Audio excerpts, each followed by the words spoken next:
Welcome everyone in today's lecture. So today we will discuss about the golden period of India which come under the rule of the Chandragupta, which is, or you can say, which was under the Gupta Empire.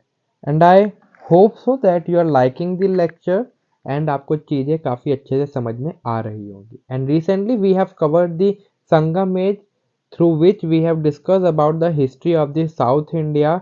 Because of the presence of the literature from there, we get the evidences of the South India, and we came to know as there exist three kingdoms, that was the Cholas, Cheras and Pandyas. So now again start from the back of the, you can say, the Sangam age, when we have discussed the rule in the northern India. The last one ruler who ruled in or you can say ruled for a long period of time, that dynasty was the Mauryan Empire. ठीक है, उधर से ही हम चीज शुरू करेंगे ताकि आपको चीजें समझ में आए. अगर आप सीरियल वाइज चल रहे हैं पूरी लेक्चर सीरीज को एंशिएंट हिस्ट्री की, आई होप सो आपको चीजें तो काफी अच्छे समझ में आ रही होंगी. So, in this lecture, we will discuss about the Gupta Empire, the kings who ruled in this period, and the political administration, economy, society, and at last we will discuss कि क्या ये golden period था या नहीं था. ठीक है, उसके लिए आपको लेक्चर एंड तक देखना है. So, start from the how the Gupta Empire rise. So, start from the back that due to the decline or disappearance of the Mauryas from the political map of India, जिस तरीके से आपका मौर्यस का जो decline हुआ था, it give to the rise, और you can say the India saw the emergence of many indigenous and foreign rulers. कहीं ना कहीं हमने देखा था कि जो मौर्यस का डिक्लाइन था उसमें एक रीजन था, फॉरेन इन्वेजन आपके बढ़ चुके थे, तो फॉरेन इन्वेडर्स आपके आने लग गए थे. तो जैसे ही मौर्यस का डिक्लाइन हुआ, आपके फॉरेन इन्वेजन होने लग गए थे due to the political disintegration. छोटे छोटे डायनेस्टी स्टैब्लिश होने लग गए थे, छोटे छोटे रूल स्टैब्लिश होने लग गए थे, छोटी छोटी पावर्स इमर्ज होने लग गई थी, just like the Kushans who ruled in north India and Satavahanas who ruled in the Deccan. At the time of the Mauryas, we have seen that due to the political unification, they expand the kingdom enormously. ठीक है, कहीं ना कहीं जो empire है काफ़ी ज़्यादा enlarge हुआ था, जिस तरीके से उन्होंने यूनिटी मेंटेन कर रखी थी.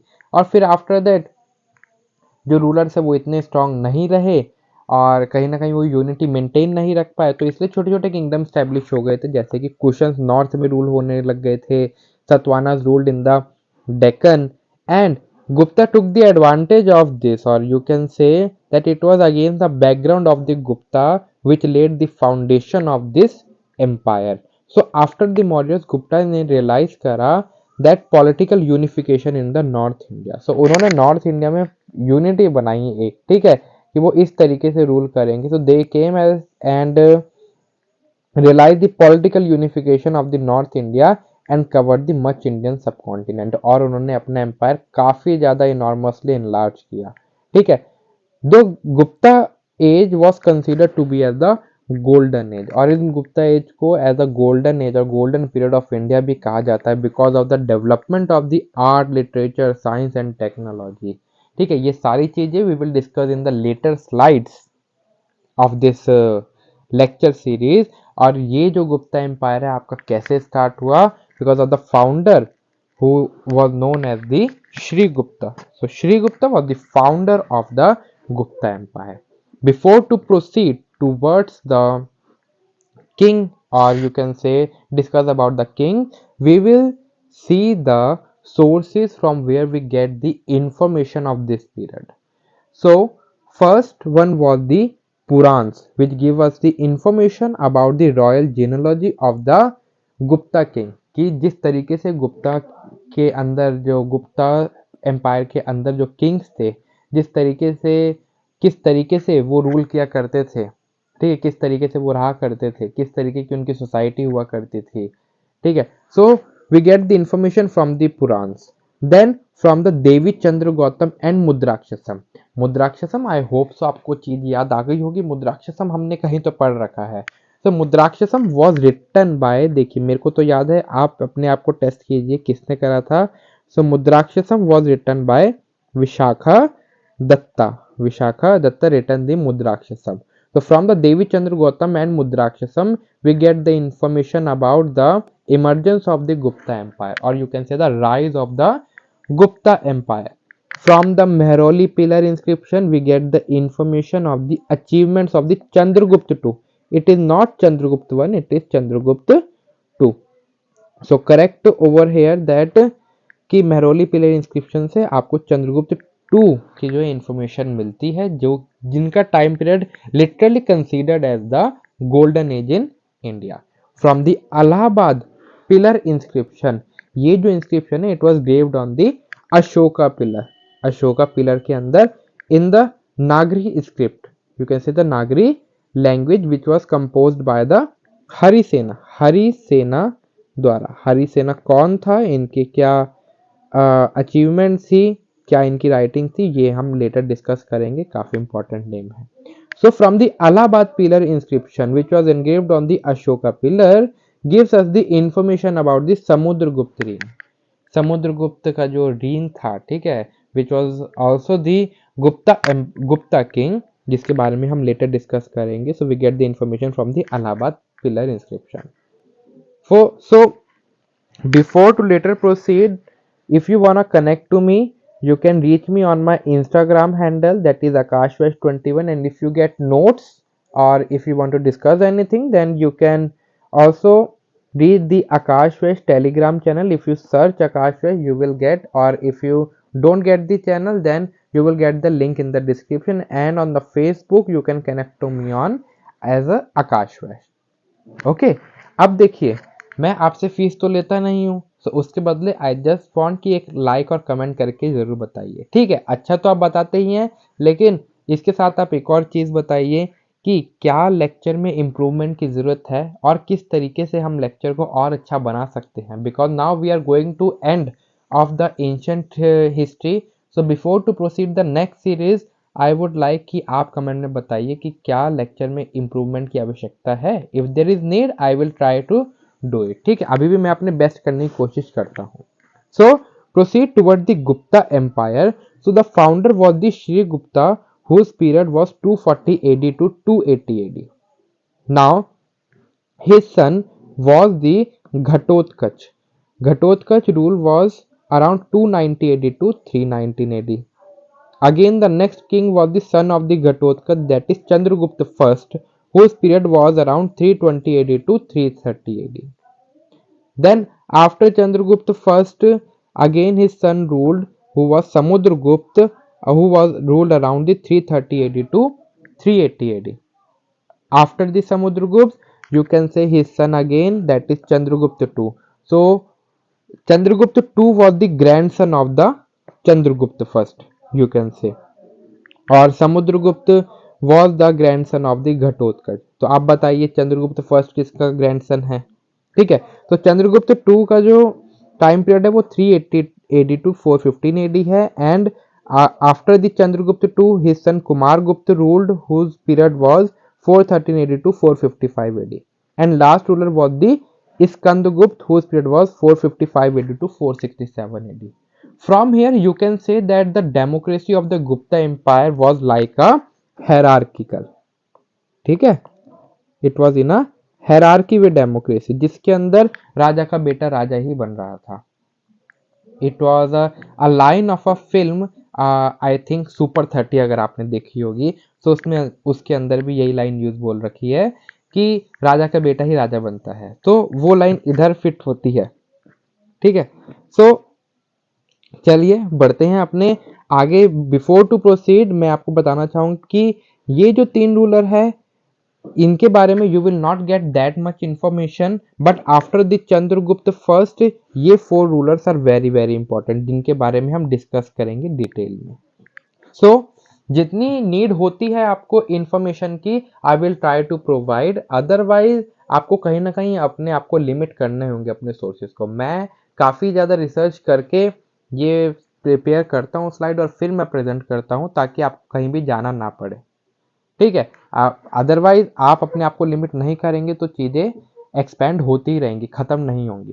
सो देखते हैं श्रीगुप्ता के बारे में। You have to remember that the time period was 250 AD, 240 AD to 280 AD. He was the founder of the Gupta Empire and he got the title Maharaj.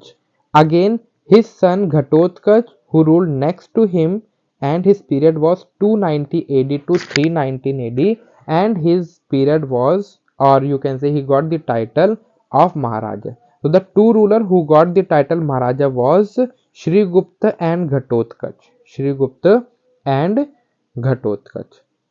After Ghatotkacha, you have to remember that his son who ruled was the Chandragupta first. Chandragupta first period was 320 AD to 330 AD. For him, you have to remember that he married to the Lichavi princess who was known as the Kumar Devi. So his wife was Kumar Devi, who was the Lichavi princess. Lichavi princess का कहीं ना कहीं नाम आया था. If you remember that when we started the dynasty period, so you can say अजात शत्रु की जो मदर थी, I think she was the Lichchhavi princess. ठीक है, इस तरीके से आप चीजों को मेमोराइज रख सकते हैं. अजात शत्रु was the, you can say, the king of the Haryanka dynasty, which was the first dynasty ruled in India. Then he got the title of Maharaj Adhiraj. He got the title of Maharaj Adhiraj. After Chandragupta first, the rulers were important. So listen the lecture very carefully. Now for the Samudragupta, who was the son of the Chandragupta first, the period he ruled was 330 AD to 380 AD. It is said that Gupta kingdom enlarged enormously in the period of the Samudragupta. In the period of the Samudragupta, and the name which is very famous was the Harisena poet. Harisena जो poet है वो किसके court के अंदर थे, किस ruler के under थे? So Harisena was a poet in the court of the Samudragupta, जिनकी अचीवमेंट्स या whose writing which we will discuss in the political administration. Now what you have to remember that Samudragupta was opposite to the Ashoka. Opposite to the Ashoka. चलिए थोड़ा समझते हैं इस चीज को. How? Because Ashoka believed in the policy of peace and non-aggression. When we have discussed the Maurya's period, so in that we have seen that Ashoka जो है कहीं ना कहीं वो peace और non-aggressive policy को follow किया करता था, लेकिन समुद्रगुप्त अपोजिट था and he delighted in violence and conquest. वो कहीं ना कहीं वायलेंस वगैरह में बिलीव किया करता था. लेकिन he was again very famous for his policy. वैसे अभी तक आप भी बोल रहे होंगे ये तो गलत चीज है, लेकिन इसका जो वायलेंस का तरीका था काफी अलग था. Yes, he fought the war and he defeat the rulers. वो रूलर्स को हराया भी करता था, लेकिन after defeating the rulers he gave them back their kingdoms. वो उनके राज्य उन्हीं को वापस कर दिया करता था, यानी उन्हें किल नहीं किया करता था, उनके राज्य को वापस लौटा दिया करता था. अब एक बार डिफीट करने के बाद ऑब्वियसली जो उनका किंगडम है, जो डिफीटेड रूलर के किंगडम है, वो गुप्ता किंगडम के अंदर ही आ गए. वो गुप्ता किंगडम के अंदर ही आ गया, वो समुद्रगुप्त के अंडर रहेंगे. सो उन्हें रूल करने के लिए कहीं ना कहीं किसी को तो अपॉइंट करना पड़ेगा. तो वो क्या करता था, जो जिस राजा को हराया करता था उसे ही सौंप दिया करता था, because he know very much about his area. ठीक है, तो इस तरीके से वो इस पॉलिसी को फॉलो किया करते थे and annex those kingdoms. Now it is said that Sri Lankan ruler Meghavarman, Sri Lanka के राजा Meghavarman sent his missionary to Samudragupta. उन्होंने समुद्रगुप्त के पास मेघवर्मन ने अपनी मिशनरी समुद्रगुप्त के पास भेजा to get the permission to build the Buddhist temple at Gaya, कि वो गया में बुद्धिस्ट टेम्पल बना पाए. Also you can say that Samudragupta called to be as the Indian Napoleon. He is known as the Indian Napoleon. Why? Because of his military achievements. ताकि जिस तरीके से उनकी जो मिलिट्री अचीवमेंट्स थी काफी ज्यादा एनलार्ज थी, ठीक है, जो भी उनकी मिलिट्री अचीवमेंट थी उसकी वजह से इनको इंडियन नेपोलियन भी कहा जाता था. And because of this achievements there was the political unification of most of the India which is also known as the Aryavarta. So Aryavarta का मीनिंग अगर आपसे कभी भी पूछा जाए then you can say that Aryavarta mean the political unification, ठीक है, political unity in the India is considered और is called as the Aryavarta. Now he got the title which is very important. One of them was the Kaviraj. So Kaviraj title was associated to the Samudragupta, then Param Bhagavat and Ashwamedh Prakram. These titles you have to remember for the exam point of view. Now proceed towards the Chandragupta II, who was also known as the Vikramaditya, जिसको कि विक्रमादित्य के नाम से भी जाना जाता है. When we have discuss the foreign rulers in that we have discuss the Shaka ruler, जिसके अंदर हमने विक्रम संवत नाम से जाना था, ठीक है, बिकॉज विक्रमादित्य ने किसी के साथ तो फाइट करी थी, तभी उस पीरियड को विक्रम संवत भी कहा जाता है. तो वो आपको नीचे कमेंट सेक्शन में बताना है. So for the time period, you can remember that the time period was 380 AD to 415 AD. But before to proceed from the source देवी चंद्रन गौतम, जो सोर्स है उससे ऐसा कहा जाता है. It is said that there was a ruler who existed before the Chandragupta was the Ramgupta. But Ramgupta was a weak ruler and he didn't exist for a long period of time. So that's why we directly jump to the Chandragupta II. Now it is said that he was the only Gupta ruler. ये इकलौते, only पे आप focus कीजिए, only Gupta ruler who issue the copper coin, जिसने सिर्फ copper coin issue करे थे, वो दी ओनली, ठीक है. इसके बाद और इससे पहले किसी ने भी कॉपर कॉइन्स इशू नहीं करे थे.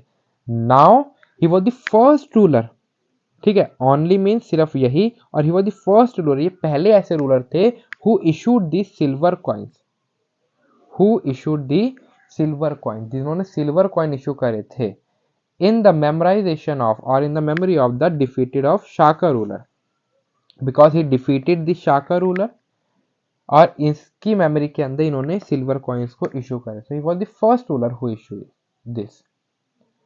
Now for the title you can remember that he is known as the Vikramaditya, Devgupta, Devraj, Devshri.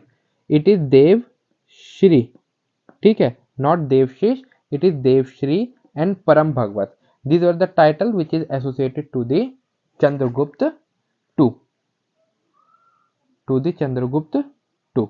Now during his rule it is said that Gupta period called to be as the golden age. मैंने आपको कहा था ना, Gupta period को golden age कहा जाता है because of the development in the art, literature, architecture, ठीक है, जिस तरीके से आपका टेम्पल्स बिल्ड हुए इस टाइम पे यू कैन से, ठीक है. सो इस टाइम पे कहीं ना कहीं आपका ये सारी चीजें काफी फ्लरिश हुई. So because of this it is said that this period consider to be as the golden age. अभी हम आगे देखेंगे कि क्या ये गोल्डन एज था या नहीं था, और भी हम चीजें एडमिनिस्ट्रेशन और सोसाइटी के अंदर देखेंगे, आर्ट एंड कल्चर के अंदर भी हम देखेंगे गुप्ता पीरियड के अंदर क्या क्या डेवलपमेंट्स हुई थी. सो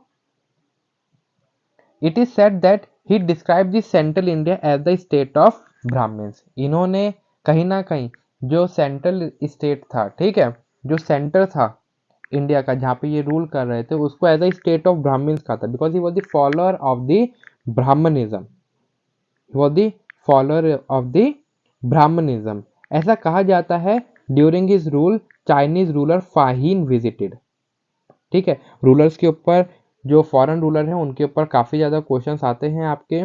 तो Chinese ruler Fahien visited during the period of the Chandragupta two, and in this period Fahien considered, और Fahien refers Gangetic valley as the land of Brahmanism. Fahien ने गैंगेटिक वैली जो है, गंगा वैली जो है, उसे लैंड ऑफ ब्राह्मणिज्म रेफर किया था. जो फाहीन का जो पर्पस है, ऐसा बोला जाता है, his main purpose was to see the land of Buddha, Buddha की जमीन को देखना इनका पर्पस था.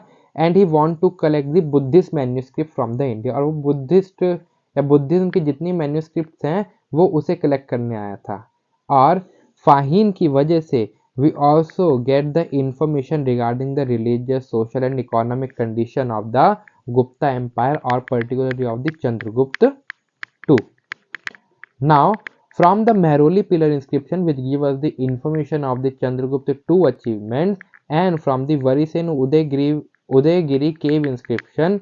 So these two inscriptions were associated to the Chandragupta II, which gives you the information about the fight जो कि चंद्रगुप्त टू ने फॉट करी, जो कि चंद्रगुप्त टू ने लड़ी, जैसे कि Vangas and Vahlikas, you can say you don't need to remember, और जिस तरीके से उन्होंने कनकेस्ट करा। तो ये दो जो इंस्क्रिप्शन है वो चंद्रगुप्त टू से एसोसिएटेड है। मेहरोली पिलर इंस्क्रिप्शन कहाँ पे है? सो यू कैन से दी कुतुब मीनार, कुतुब मीनार, कुतुब मीनार दिल्ली के अंदर है, ठीक है। Then it is said that his court consist the navratna, navratna means nav means 9, ratan means gems. तो जो स्कॉलर्स थे इनके कोर्ट के अंदर वो 9 थे जो काफी फेमस हैं। That was the Kalidas, Amar Singh, Dhanvantari, Varahamihira, Vararuchi, घटकर्णा, शप्रनक, वेलभट्ट एंड शंकु। सो इनमें से कुछ are very important which we will discuss in the administration. उनके वर्क्स भी मैं आपको बताऊंगा, जैसे कि Kalidas who wrote the you can say the drama that is Malvika Agnimitra, which was the famous love story between the Malvika and the Agnimitra, and Shanku who gives the writing of the geography of that time. We will discuss in the later. I hope so आपको चीजें समझ में आ रही हैं अच्छे से, ठीक है। आ रही है तो ठीक है, बताइए, वो भी बताइए, और नहीं आ रही तो भी बताइए, तब भी हम अपना मेथड चेंज करेंगे किस तरीके से आएगी, तो वो आप मेथड भी सजेस्ट कर सकते हैं। तो अच्छा, तो सभी बताते हैं, थोड़ा कभी कभी नेगेटिव चीजें भी सुननी चाहिए, ठीक है, जिससे कि हम अपने आप को इम्प्रूव कर सकें। तो बढ़ते हैं अपने नेक्स्ट रूलर की तरफ, दैट इज कुमार गुप्त। Now for the Kumara Gupta, again it is said that Kumar गुप्त से पहले the ruler who ruled was the Govind गुप्त, Govind Gupta. Govind Gupta was the king who ruled before the Kumar Gupta, but again he was a very weak ruler. He didn't exist for a long period of time, so that why we will not consider, और इनके बारे में आपको ज़्यादा information नहीं मिलेगी। How we can say that? Because of the source we have the Bilsad inscription. From the Bilsad inscription we are referring these things. Now it is said that he was the worshipper of the god Kartike. God Kartikeya का यह follower थे। When Kumara Gupta came, it is said that before the Kumara Gupta, जो गुप्तास का जो symbol था, the symbol of the Guptas was the Garuda. Garuda is a bird which is known as the eagle. You can search this name on the internet, you will see the bird eagle, Garud. Now when he came, he shifted this symbol to Mayur. Mayur means peacock. Mayur means peacock. Peacock means more. Okay. So now he is associated with the title that is Mahendra Varma, Mahendraditya, Mahendra Sinhad, Ashwamedh Mahendra. So whenever you will get the name Mahendra in the title, it means that it is associated to somewhere Kumar Gupta. This is the way you can memorize the things. I am also suggesting. Okay. So if you like it, then you can follow. Otherwise, you can choose your own way to memorize the thing. Now it is said that at the period of the Kumar Gupta, the Huns who ruled in the north as an invader, they invaded and threatened the India. They threatened, or you can say Kumar Gupta was threatened by the Huns. जब कुमार गुप्त के time पे threaten आपको मिलने लग गए थे, तो आफ्टर द कुमार गुप्त, द स्कंद गुप्त who ruled, he defeated the Hunas. He defeated these Huns. उन्होंने इसको डिफीट कर दिया था स्कंद गुप्त ने, जिसका पीरियड है 455 AD टू 467 AD. नाउ ऐसा बोला जाता है that he was the last ruler. Why he was the last ruler? Because when he defeated the Hunas, so when he died, when Skanda Gupta died, Huns stop नहीं हुए, उनका इन्वेजन अगेन बरकरार रहा. After the स्कंद गुप्त again there was not much you can say the strong ruler who can face the Hunas invasion, और इसलिए आपको Gupta empire decline हुआ. So Skandagupta was associated to the title as the Malechahanta and Hunahanta. Hunahanta, why? Because he defeated the Huna, so he is considered to be as the Hunahanta. Now it is said that he repaired the Sudarshan Lake second time. He repaired the Sudarshan Lake second time. First time किसने करा था ये आपको नीचे comment section में बताना है, थोड़ी मेहनत आप भी करें. लेकिन who constructed the Sudarshan lake, we have done about this. हमने कब पढ़ा था? तो अगर आपको याद आ रहा होगा सुदर्शन लेक किसने कंस्ट्रक्ट करा था, so it was constructed by the Pushyamitra Shunga. Pushyamitra Shunga. So Pushyamitra Shunga constructed the Sudarshan Lake and it is repaired as a second time by the Skandagupta.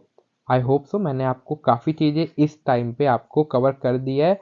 So due to the attack of the Huns which made the Gupta Empire weak and after the death of the Skandagupta, Gupta Empire declined due to the weak rulers. You can say and you can write the answer or form the answer very effectively. Now proceed toward the administration, economy, society. ठीक है, in this way, or you can say we will also see somewhere art and architecture of this period. So if we proceed toward the political or you can say the administration of the Gupta Empire, you can say the administration was a kind of the centralized and the feudal in nature.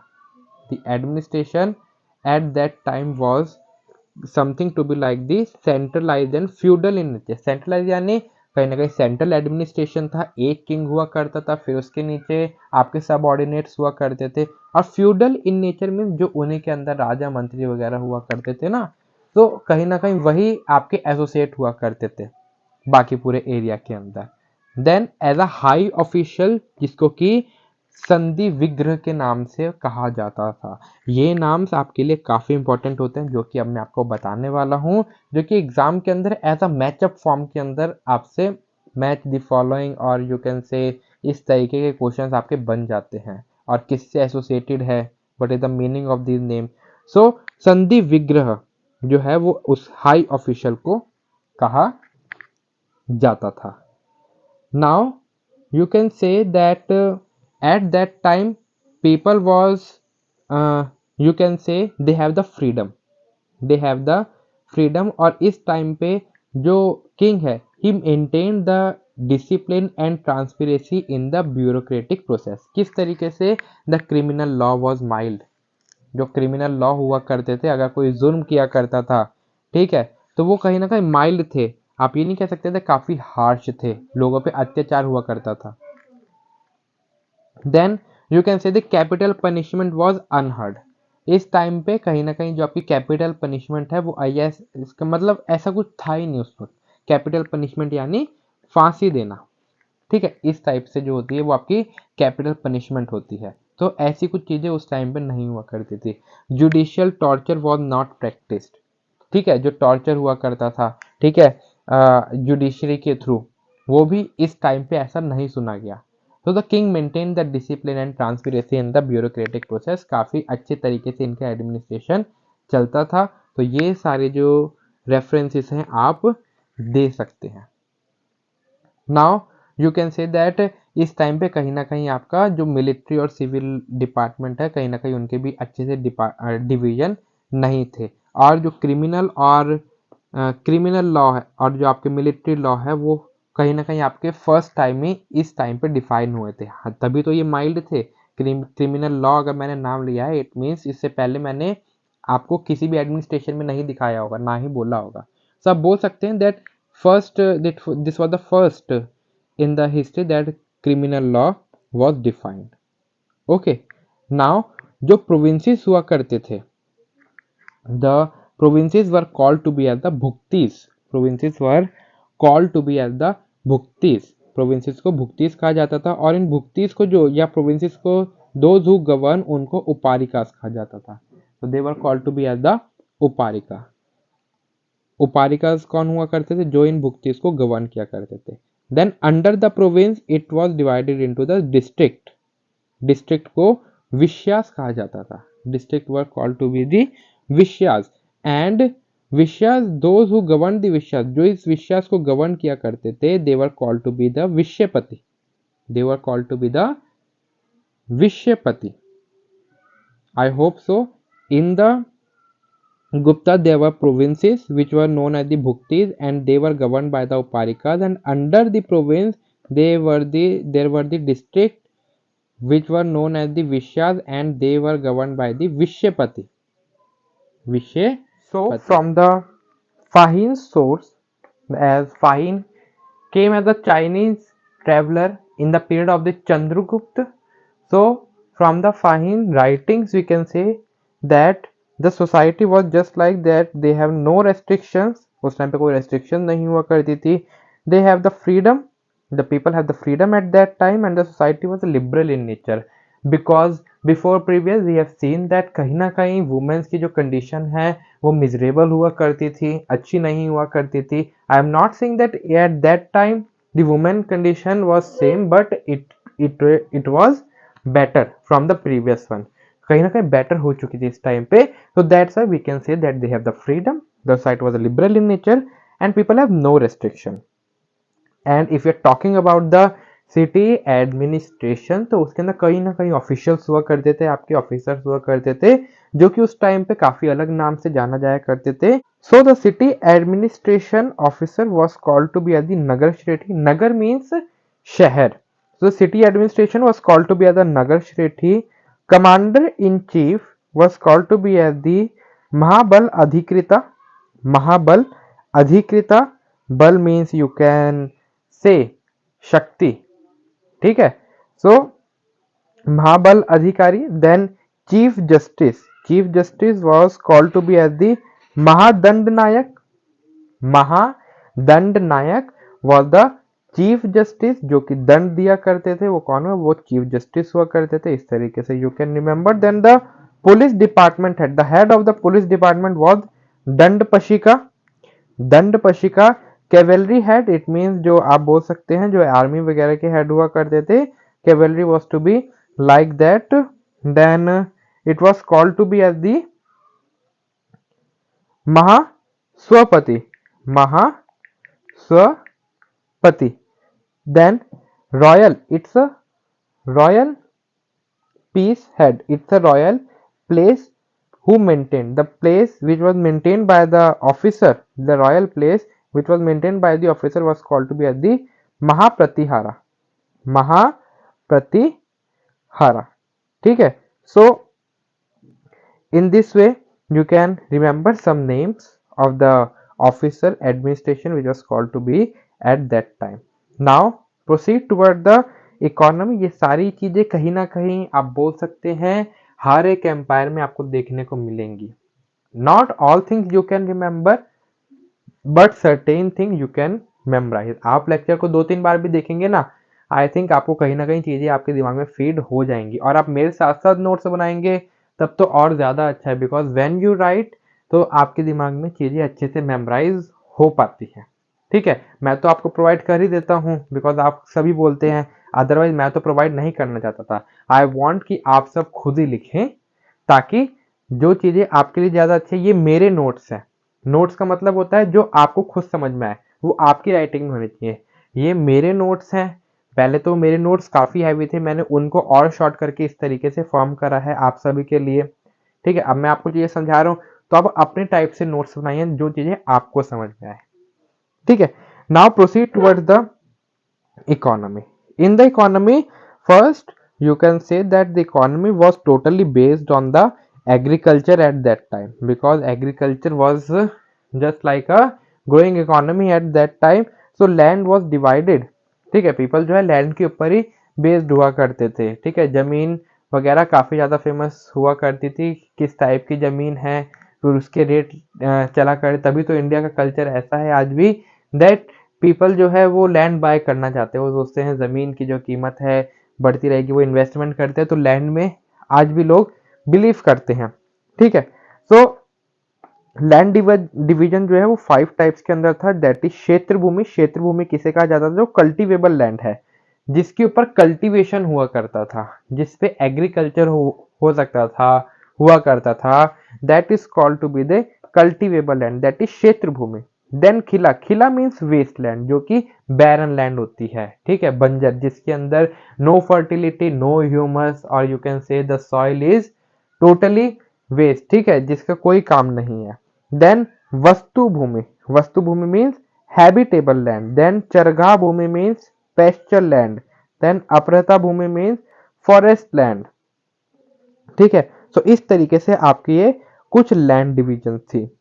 Then कुछ आपके taxes हुआ करते थे। अब economy है, तो economy में the most important one was the tax, क्योंकि इकोनॉमी कैसे चलती थी, आपका टैक्स बेस चलती थी, ठीक है। बेसिकली जो रिवेन्यू जनरेट होता था वो आपका टैक्सेस की फॉर्म में हुआ करता था। May be you can say the anti tax, import export tax, और यू कैन से तीर्थ यात्रा, तीर्थ टैक्स। सो इस टाइप से जो टैक्स आपको मिला करते थे, कोई चीजें आप बोल सकते फूड की फॉर्म में मिला करते, तो इस टाइप से उस टाइम की इकोनॉमीज चला करती थी। तो टैक्स के अंदर पहले देखते हैं bali. Bali, I have told you in the Vedic period that it was the offerings to the god. So modern से अगर कंपेयर करें तो मॉडर्न में वो वॉल्यूंटरी हुआ करता था, यानी इच्छा से हुआ करता था, अगर किसी को देनी है तो वो इच्छा से होगा। लेकिन गुप्ता पीरियड के टाइम पे it is compulsory, Gupta period के टाइम पे इट इज कंपल्सरी। देन भाग की अगर बात करें तो भाग was the revenue from the ordinary farmer, यानी जो नॉर्मल फार्मर हुआ करते थे ना, छोटे फार्मर हुआ करते थे, तो जो उनसे टैक्स लिया जाता था उसे भाग कहा जाता था। देन भोग जो है, tax in the form of gift, food etcetera, यानी इट मीन्स कि टैक्स तो ले ही रहे हैं भोग के अंदर भी, लेकिन किस फॉर्म में, नॉट इन अ पैसे की फॉर्म में, नॉट इन किसी चीज की, बट एज अ गिफ्ट और फूड एटसेट्रा की फॉर्म में। यानी अगर कभी किसी ने राजा को कुछ समर्पित करा, ठीक है, या कोई दूसरे जगह से कोई चीजें आई, खाना आया, गहने आए, तो उसको भी एज टैक्स फॉर्म में देखा जाता था, गिफ्ट फॉर्म में देखा जाता था, और उसे भोग कहा जाता था। देन हिरण्य, हिरण्य मीन्स कैश या गोल्ड फॉर्म के जो टैक्स हुआ करते थे उसे हिरण्य कहा जाता था। Hiranya is very important, so must remember hiranya means cash या gold form tax. Then halivakara, halivakara means tax slab based on the number of plough. जैसे in today time period you can say the tax slab is based on the income, यानी अगर आपकी इतनी income है तो आपको इतना टैक्स पे करना पड़ेगा, अगर आपकी इससे ज्यादा इनकम है, हर एक कैटेगरी के लिए today's time period for each category there exist a certain percentage of the tax. तो at that time halivakara was the again the tax slab, यानी जितने नंबर ऑफ फ्लो आपके पास होंगे तो उसके हिसाब से आप पे टैक्स लगाया जाएगा। देन कर, कर क्या होता है, इरेगुलर टैक्स। अगेन कर इज वेरी इंपॉर्टेंट, यानी इरेगुलर, यानी जिसकी कोई रेगुलरिटी नहीं है, अपने मन इच्छा के द्वारा, यानी आप बोल सकते हैं इसे मनमानी के तौर पे भी वसूल किया करते थे। जैसे कि तीर्थ यात्रा भी क्या होता था, कर हुआ करता जबरदस्ती। देन शिल्पा, शिल्पा जो है आपका टोल टैक्स हुआ करता था, या कस्टम ड्यूटी आप बोल सकते थे। Then udranga, udranga was the security tax, for the security purpose, जो सिक्योरिटी प्रोवाइड की जा रही है from the you can say the empire, तो उस चीज को मेंटेन करने के लिए उदीनंगा वसूल किया जाता था। Then klipta, klipta was a tax on the sale या लैंड, लैंड परचेज, यानी लैंड को सेल या परचेज के टाइम पे जो टैक्स लगा करता था उसे कलीपत भी कहा जाता था, या क्लिप्ता नाम से भी आप जान सकते हैं, KLIPTA, क्लिप्ता नाम से भी आपको टैक्स आप कहीं कहीं पे देखेंगे। So that's all about the economy of the Gupta empire which we have discussed. So I hope so आपको एडमिनिस्ट्रेशन और इकोनॉमी आपको काफी अच्छे समझ में आई होगी, और जो इन सारी चीजों को मेंटेन किया करता था that officer was called to be as the Pustapala, जो कि इन सभी लैंड और you can say certain types जो लैंड से जो आपको टैक्स वगैरह मिला करते थे, इन्हें जो मेंटेन किया करता था he was the Pustapala, who maintain the land transactions record, who maintain the, basically you can say the clip, that is say land purchase of the land. So he was the Pushtapal. So now proceed toward the you can say the society of the Gupta empire, or you can say the socio-economic conditions, ठीक है। At that time again we can say the caste system was certainly rigid, कहीं ना कहीं इस time पे भी caste system was exist and it was a rigid in nature. Then at that time you can say the untouchability, you can say, began. When the Gupta Empire came to an end, the untouchability started. ठीक है, untouchability आपकी बढ़ने लग गई थी. Women conditions, you can say, I have told you that miserable थी, but not in that way, not in the previous one. It was certainly better. It was somewhere better at that time. Now you can say that gold and silver coins were issued in great numbers, which is generally indicative the health of the economy. अब gold और silver coins issue हुआ करते थे, लोगों के पास हुआ करते. इससे क्या पता चलता है? अगर आपकी इकोनॉमी में पैसा है, it mean that you have the healthy economy. Then society किस तरीके से सर्वाइव किया करती, that is based on the trade and commerce. Trade आपका काफी हुआ करता था, जैसे कि silk, cotton, spices, medicine, priceless, gemstone. As you can say that silk, cotton, spices are काफी ज्यादा कल्टीवेट होते हैं. ठीक है, इनके काफी ज्यादा प्रोडक्शन होता है इंडिया के अंदर. तो ये तो आप हर एक इकोनॉमी और हर एक एम्पायर की इकोनॉमी में आप लिख सकते हैं कि इनका इंपोर्ट एक्सपोर्ट हुआ करता है. स्पाइसेस के अंदर तो इंडिया जो है मेजरली एक्सपोर्ट किया करता था. ठीक है, कॉटन भी एक्सपोर्ट किया करता था. जेम्स, गोल्ड, जो भी आपके ये जेम्स हैं, गोल्ड, सिल्वर, इन सब की भी काफी ज्यादा प्रोडक्शन हुआ करती थी इंडिया के अंदर. ठीक है, बहुत ज़्यादा प्रेजेंट था इंडिया के अंदर. तो इसलिए भी इंडिया जो है रिच था, और इस टाइम पे काफ़ी ज़्यादा फ्लरिश हो रही थी ये चीज़ें, काफ़ी ज़्यादा इंपोर्ट एक्सपोर्ट हो रहा था, काफ़ी ज़्यादा ग्रो हो रहा था. तो आप बोल सकते हैं that's why it is called to be the you can say the golden age. Now इस टाइम पे because of the good trade, you can say that the trade relations with the Middle East were improving. The trade relation with the Middle East were improving. Now, as I talked about the religion in the society, you can say that they were the follower of the Vaishnava devotee. They were the devotee of the Vaishnavi. Yet they did not to prevent them from being the tolerant of the Buddhism and Jainism. वो वैष्णव की devotee तो थे, लेकिन फिर भी अब मैंने previously अभी बुद्धिज्म और जैनिज्म जब हमने पढ़ा था तो उसके अंदर देखा था कि कहीं ना कहीं आपका बुद्धिज्म और जैनिज्म काफ़ी पहले ही स्टार्ट हो चुका था, और मौर्यस के टाइम पे और उसके बाद कहीं ना कहीं काफ़ी ज़्यादा एक्सपैंड हुआ ये कल्चर.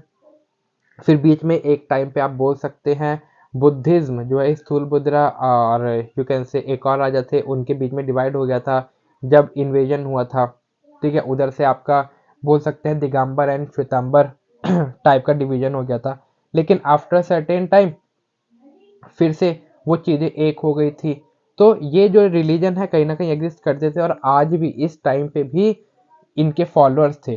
तो बोला जाए तो Guptas were the devotee of the Vaishnava, but वो इनके लोगों को भी कन्वर्ट नहीं करा, उन्होंने जबरदस्ती नहीं करी. तो जिस तरीके से ये चल रहा था तो उसको भी चलने दिया as it is.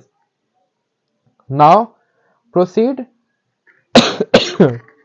Toward the literature of the literature, science और education which you can connect as the golden age. ठीक है, प्रीवियसली जितना ही पढ़ा वो भी आप बोल सकते हैं, कनेक्ट कर सकते हैं अपने आंसर को सुंदर बनाने के लिए. That why this period consider to be as the golden age. So let us talk about the literature, science and education. As you can say that the prominent language was the Sanskrit at that time. Sanskrit language was the prominent at that time. Yes, जो inscription थी वो आपकी नगरी script में भी आप हमें मिली है. Then you can say about now listen and see the things very properly. ठीक है, that is Kalidasa. Kalidasa who was one of the navratna of the Chandragupta two Maurya period. ठीक है, सो उनमें से एक कालिदास थे who write first of all he was the poet and he wrote the many dramas, or he was also the playwright, that is he write the Malvika Agnimitra, Abhi Abhijanan Shakuntalam, then Raghuvansha, then Kumar Sambhava.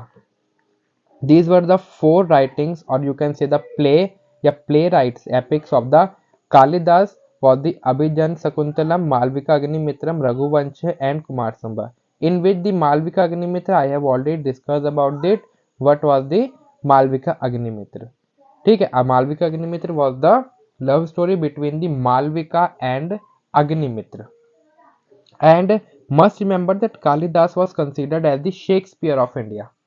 He is considered or he is known as the Shakespeare of India. Then let us talk about the Hari Sen. Hari Sen was a poet in a court of Samudragupta, and it is said that he was a poet, he was the panegyrist, and he was a flutist, and he composed the Allahabad Prasasti. Allahabad Prasasti was composed by the Hari Sen. Then Sudrak. Sudrak wrote the you can say Mrich Katika. Sudrak wrote the Mrich Katika. Vishakha Datta. Vishakha Datta wrote the Mudrakshasam. Vishakha Datta wrote the Mudrakshasam.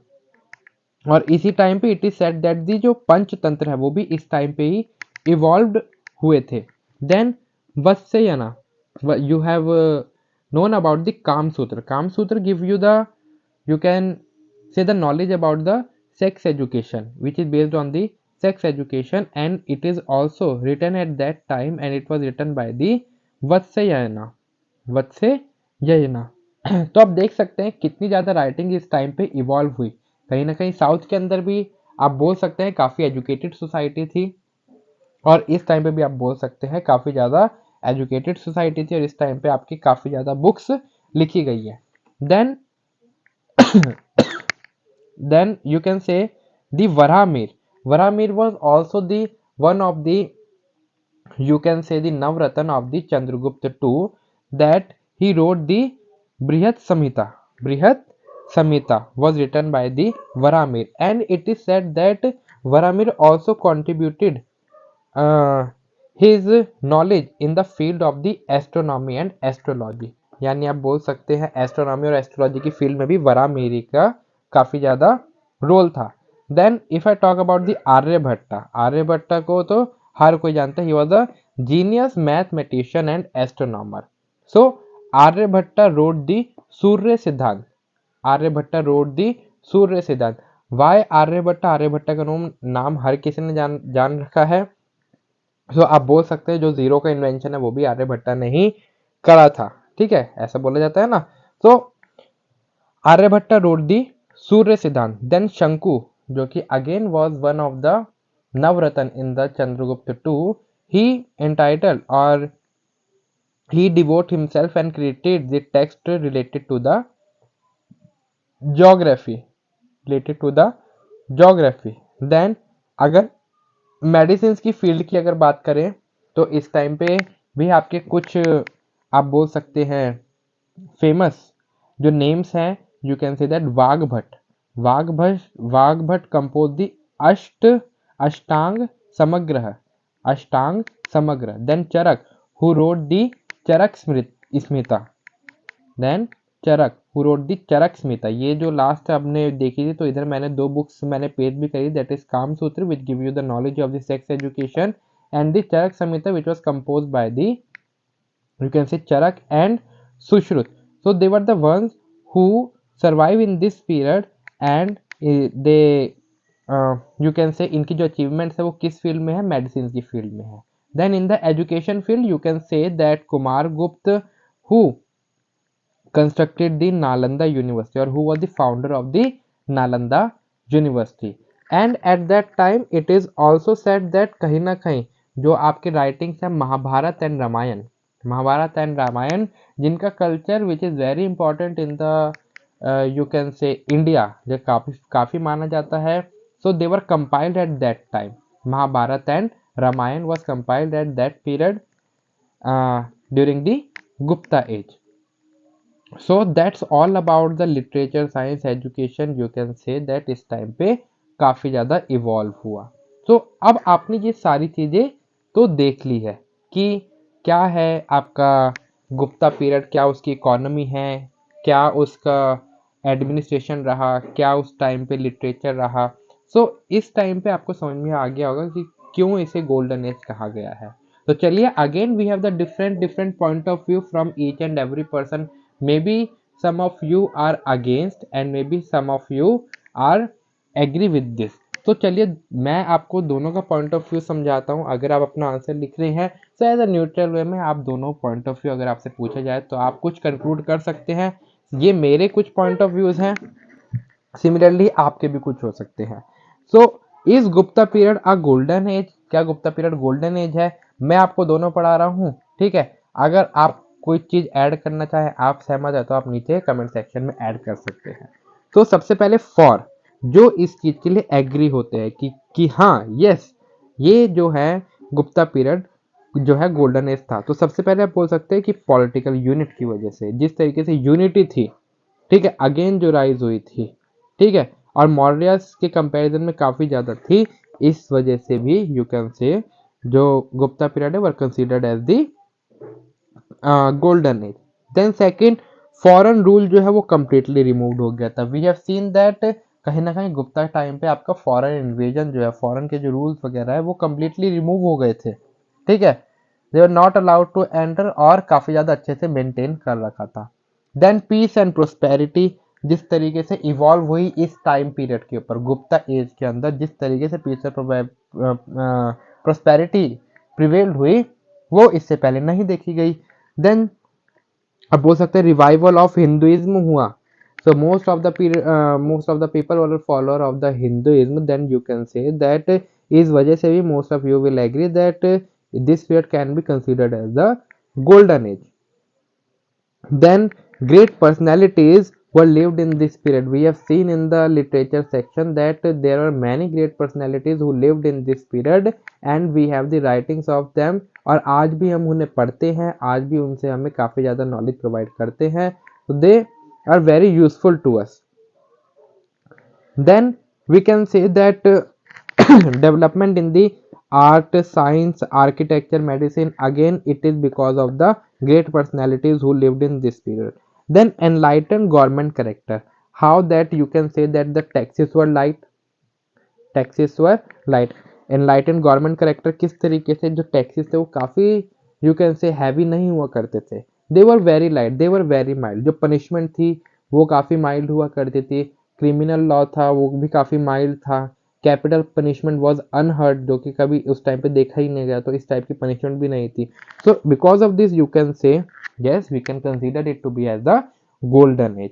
Now you can say about the against. अब against में देखते हैं जो लोग against हैं वो क्या तर्क देते हैं। So you can say that too many feudatory, इस टाइम पे काफ़ी ज़्यादा फ्यूडेटरीज इवॉल्व हुई थी, ठीक है। यूनिटी तो थी वो बोलेंगे, लेकिन फ्यूडेटरीज ही तो थी एक तरीके से, यानी जो उनके अंदर या मंत्री वगैरह हुआ करते थे वही तो रूल कर रहे थे, ठीक है।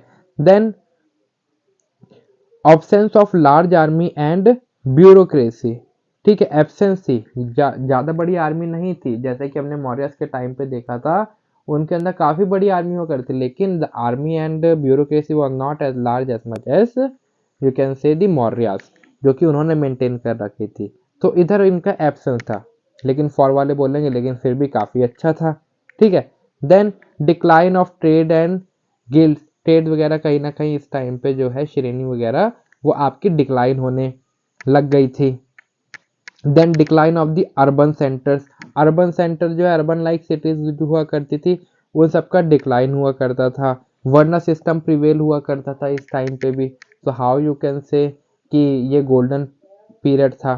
सो अगेंस्ट हम ये भी लिख सकते हैं कि वर्ना सिस्टम कंप्लीटली रिमूव तो हुआ नहीं था, that is also exist. Then status of women decline, again इस टाइम पे भी आप बोल सकते हैं ना डिक्लाइन तो हो ही रहा था, बेटर तो था लेकिन डिक्लाइन भी हुआ करता था। So these were the reason which you can write in against of the you can say when it is asked that is Gupta period a golden age or not. So what is your view and what is your thought? Please write it down in the comment section और ये भी बताइए कि क्या हमें improvement की ज़रूरत है, और है तो क्या हमें आगे प्रोसीड करना चाहिए, किस तरीके से क्या हमें इम्प्रूवमेंट करनी चाहिए। तो मैं आपको क्या है ना उस तरीके से प्रोवाइड करना चाहता हूँ चीज़ें जिस तरीके से आपको चीज़ें समझ में आए और आपको पसंद आए, ठीक है। So I hope so you like the lecture. If you like the lecture, please like, subscribe and share.